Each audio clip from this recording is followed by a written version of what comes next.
Olá a todos. Ontem foi um dia muito triste, um dia histórico, negativamente falando, para a seleção brasileira e também para a justiça do Brasil como um todo.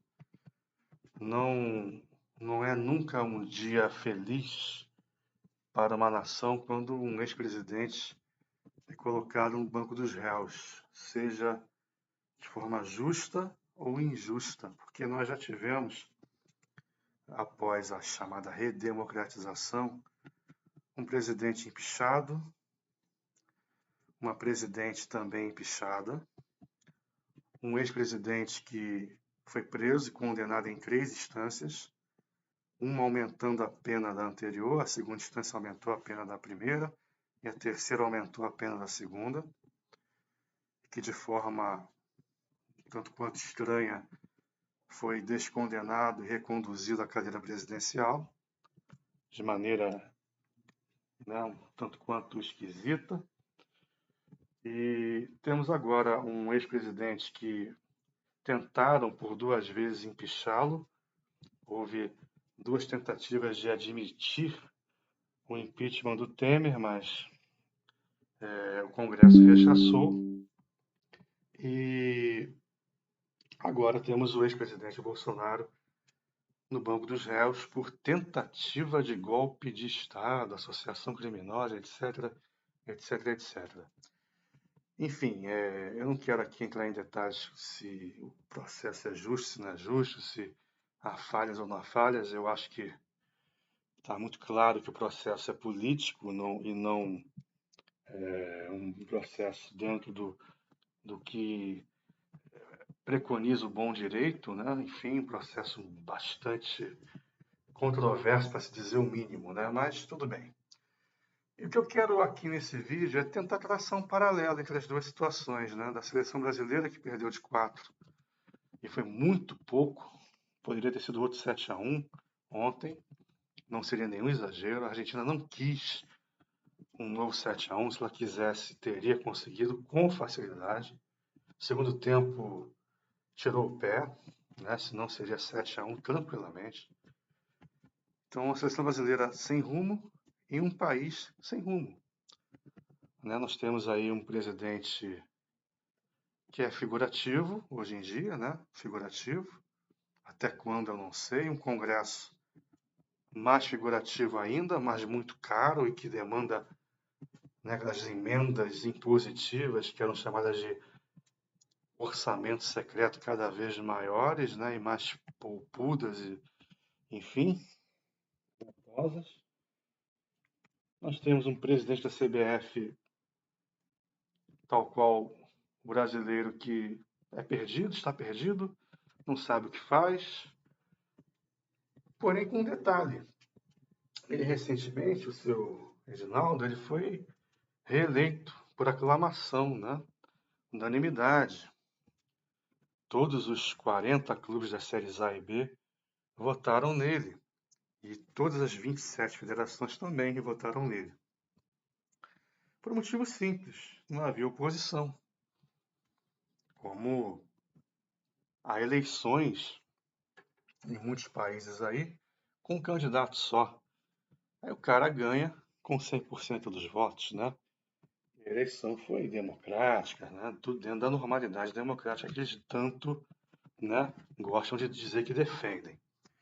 Mas tudo bem, repare, o sistema na CBF, ele se resguardou, se fechou, a fim de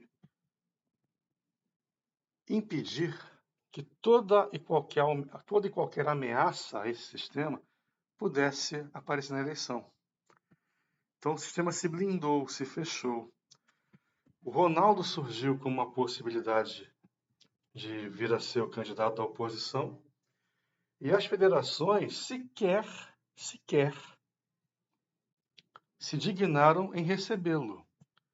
Elas poderiam muito bem tê-lo recebido, tê-lo ouvido, depois, protocolarmente, poderiam ter vindo a público dizer que não, é muito interessante, é sempre bom o debate democrático, é sempre bom ouvir vozes diferentes de alguém que tem um peso histórico dentro da seleção brasileira, inegável, nem que seja de boca para fora, para manter as aparências. Não, sequer o receberam. Maravilha, o sistema se blindou para que qualquer ameaça a ele fosse rechaçada. Então, o seu Edinaldo foi reeleito por aclamação. Candidato único, sem oposição, e é exatamente o que está acontecendo no Brasil hoje. Havia, até recentemente, o chamado Teatro das Tesouras,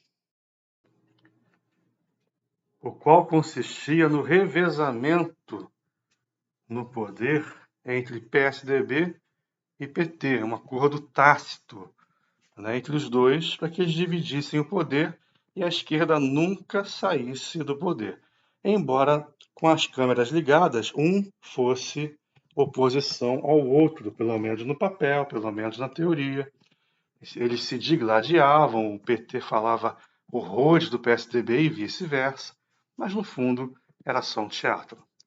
Né? Tanto que o Alckmin hoje é vice do Lula, algo impensável há, digamos, sei lá, 10 anos, 8 anos.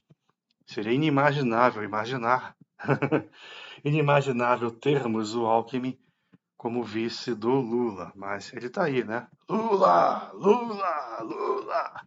Aquela cena patética, né? Na campanha para 2022. Então, tivemos esse teatro, inclusive o PT não cumpriu sua parte no acordo, ávido por poder, né?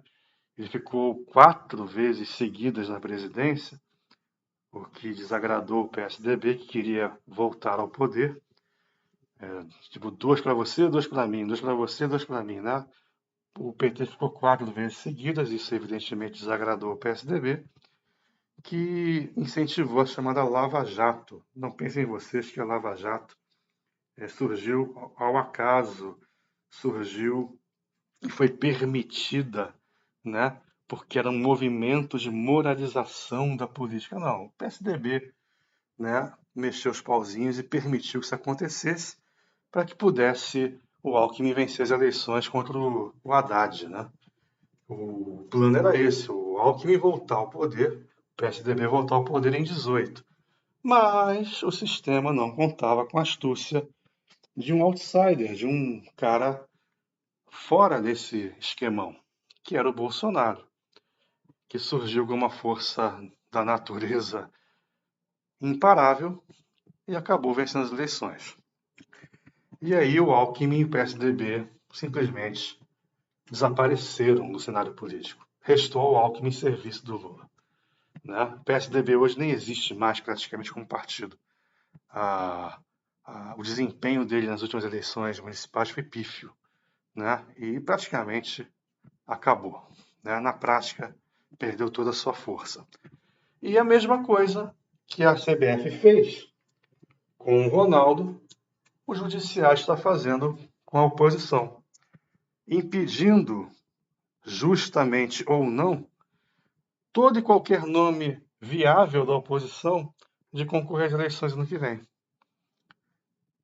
Se é justo ou não, não cabe aqui a mim, nesse vídeo, comentar. Mas vão tirar o Bolsonaro de cena, já tiraram e vão prendê-lo, vão condená-lo a 28 anos de prisão, isso é certo, né?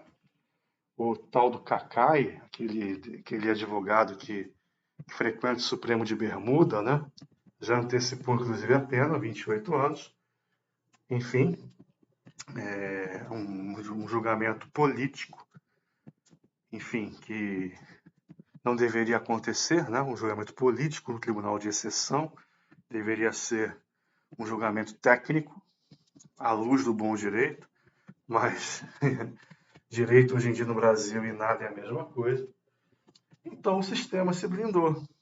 Agora todo e qualquer candidato que vier ameaçar o sistema simplesmente será impedido de concorrer. Daqui a pouco vão atrás do Eduardo, vão atrás do Flávio, vão atrás do Nicolas Ferreira, do Gustavo Gaia, Marcel von Hatten, qualquer um que puder pegar a tocha que o Bolsonaro vai precisar passar. Certo? Então é isso. O sistema se blindou.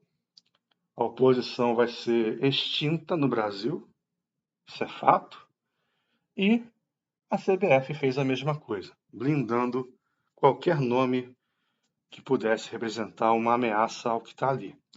E os clubes e as federações eu nem falo muito porque nem sempre é que elas existem, mas os clubes que vivem reclamando da CBF, reclamando do calendário, reclamando da falta de uma ação política junto à Conmebol.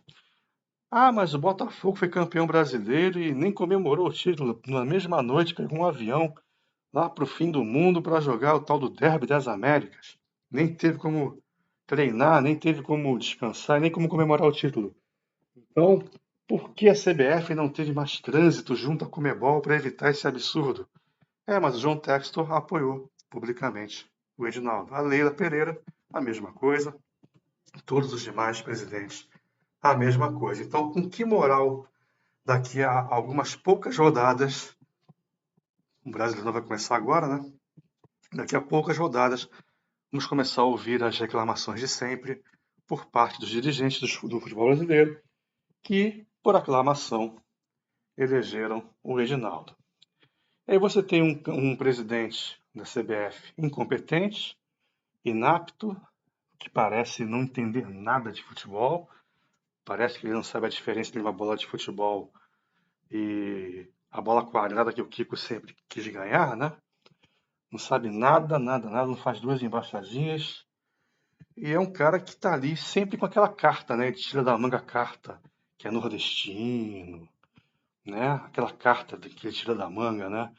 Que é o primeiro nordestino, que não sei o quê, cor da pele, não sei o quê, não sei o que lá, que a entidade CBF está lutando contra o racismo, contra isso, contra aquilo, por maior diversidade, né? Blá, blá, blá, blá. Aquele papo todo que a gente está acostumado, praticamente todo mundo, né, usa desses artifícios hoje em dia, essa carta aí da questão racial, questão do lugar de origem, aquela coisa toda, como se isso fosse garantia de competência e como se isso fosse um salvo-conduto, uma espécie de blindagem. Olha, por eu ser nordestino, você não pode me criticar, porque você me criticar significa que você é xenófobo, você tem preconceito contra nordestinos, você é um sulista que tem aversão a nordestino, cultura nordestina, a a tudo que o Nordeste significa, né? E se for falar em cor de pele, então, daqui a pouco, né? Enfim, ninguém pode ser criticado dependendo da cor da pele que tenha, né? Criticar alguém não significa ter preconceito contra aquela cor da pele que a pessoa venha a ter. Isso é algo óbvio, mas no Brasil nada é óbvio, né? No Brasil tudo é anti-óbvio. Então o Edinaldo está na posição que ele é muito confortável para ele, blindado pelas federações, blindado pelos clubes, blindado por ser nordestino, blindado pela sua cor de pele, pela sua origem, nada pode atingi-lo, enfim, e o Brasil segue sem treinador já há quase 3 anos. Ou alguém acreditava que o Dorival iria para a Copa do Mundo? Dorival é mais um tampão, como foi o Ramon Menezes, como foi o Fernando Diniz, mais um tampão, né? Houve a bravata aí do Ancelotti, aquela coisa toda, ridícula, né? Que desmoralizava ali a seleção brasileira. E a seleção brasileira perdeu por parte dos adversários o que ela tinha de mais precioso, que era uma coisa chamada respeito. Por pior que estivesse a seleção brasileira, quando aquela camisa amarela entrava em campo, os caras do outro lado tinham respeito. Peraí, é o Brasil, cara. Peraí. Esse amarelo aí não é da Suécia, esse amarelo aí não é da Colômbia, esse amarelo é da seleção brasileira. Peraí, vamos com calma. Por pior que eles estejam, sempre vai ter um ali diferente que pode resolver o jogo a qualquer momento. E esse diferente, que deveria ser o Vinícius Júnior, já que ele é considerado o melhor do mundo, né? Em verso e prosa, não consegue jogar na seleção brasileira, não chama a responsabilidade para si, se esconde do jogo. Ontem foi vergonhoso o que ele fez ou deixou de fazer em campo. Só vimos Vinícius Júnior uma vez no jogo inteiro, um drible que ele deu lá, uma jogada de linha de fundo, que ele cruzou nas mãos do, do, do Gibu Martins, enfim. Não fez nada, nada, nada, nada. O Rodrigo, que é um coringa ali do Ancelotti, um grande jogador, craque do Real Madrid, não sei o que, não sei o que, nada, foi nulo, nulidade, o cara simplesmente não entrou em campo. O Rafinha, que falou tanto, né? Quem fala o que o Rafinha fala, eu sou a favor que fale, tá? Eu sou a favor de apimentar clássico, de botar fogo no jogo, como era antigamente, né?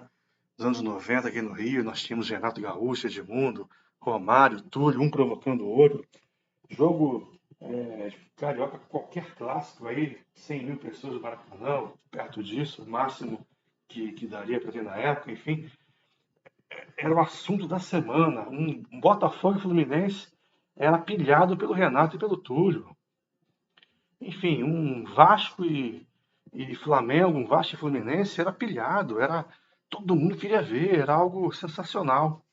E os paulistas se mordiam de inveja, inclusive na época, né? Se mordiam de inveja. Hoje em dia você não pode falar um ai, né? Mas para você falar o que o Rafinha falou, você tem que bancar, né? O Romário falava o que falava, mas ele bancava. Chegava em campo, ele decidia, frequentemente decidia. Então, o Rafinha não poderia falar o que falou e ter a atuação que teve. Pegou muito mal para ele, ficou muito ruim para ele, né? Se há um vilão nessa história toda, que vão tentar achar um vilão, né? Vão colocar a Argentina já classificada da Copa do Mundo, ela não precisaria ter jogado o que jogou ontem. Ela poderia ter jogado de forma burocrática. O Rafinha incendiou o jogo, não bancou, ninguém bancou, na verdade, e foi um passeio. Só não foi 7-1 porque a gente não quis.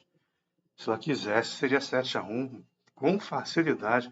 E olha que não tinha o Messi, não tinha o outro atacante, me fugiu agora o nome, o Lautaro, né? Enfim, se tivesse, meu Deus, né? Seria um desastre de proporções bíblicas, inclusive. Mas você vê, né? É reflexo da direção. O jogador olha para cima, vê um presidente em quem ele não tem respeito, não confia, não acredita, acha um fantoche. Olha para o banco, vê um treinador que é muito legal, gente boa, aquele tiozão que todo mundo tem e gosta e adora. Acho que não é treinador da seleção brasileira, né? Que não muda o jogo, que não tem nem condições para isso, né? Aí não tem respaldo dentro do campo, ele olha para quem? Marquinhos é o líder? Cadê? Quem é o líder daquela seleção? Vinícius Júnior, Marquinhos? Quem é? Cadê o Dunga daquela seleção? Cadê o cara que chama para si? Cadê? Não tem. Então, o cara que entra na fogueira, né? O Wesley, né? Tantos outros aí que entraram ontem na fogueira, o Bento, o goleiro Bento. Eles vão olhar para dentro de campo, não vão encontrar ninguém que chame a responsabilidade. Vão olhar para o banco, vão ver o treinador que é o treinador Alckmin, né? Veja bem. Aquele treinador PSDB, veja bem. Olha para cima, para o Edinaldo, é o presidente figurativo, é o Lula. Lula hoje é mero figurante, está ali por estar, né? Quem manda no Brasil é o judiciário. Nós estamos vivendo um caso, talvez inédito, de juristocracia, governo dos juízes, né? Algo estranho e inédito, talvez, que está se expandindo o mundo afora, tá? Isso aí, Brasil é o laboratório para esse novo modelo aí de governo, juristocracia travestido de democracia, né? Democracia, democracia, democracia, mas no fundo é o governo dos juízes, que não foram eleitos, né? Pelo menos não no Brasil. Em outros lugares até há votos aí para determinados juízes. Agora, enfim, para você ver esse paralelo, né? O Brasil mal na economia, mal na política externa nem se fala, na, na questão da justiça, algo que nem é bom a gente falar muito, né? Senão pode haver consequências. E no futebol, a mesma coisa. Se você parar para pensar, não há muita diferença entre o que acontece no futebol brasileiro e no nosso país como um todo, né? Qual é a solução? Trocar o treinador? Só? Basta? Não sei. Trocar o presidente, agora que ele foi reeleito, um pouquinho difícil, né? E aí, qual é a solução, tanto para o Brasil como um todo, quanto para a CBF? A resposta fica para vocês.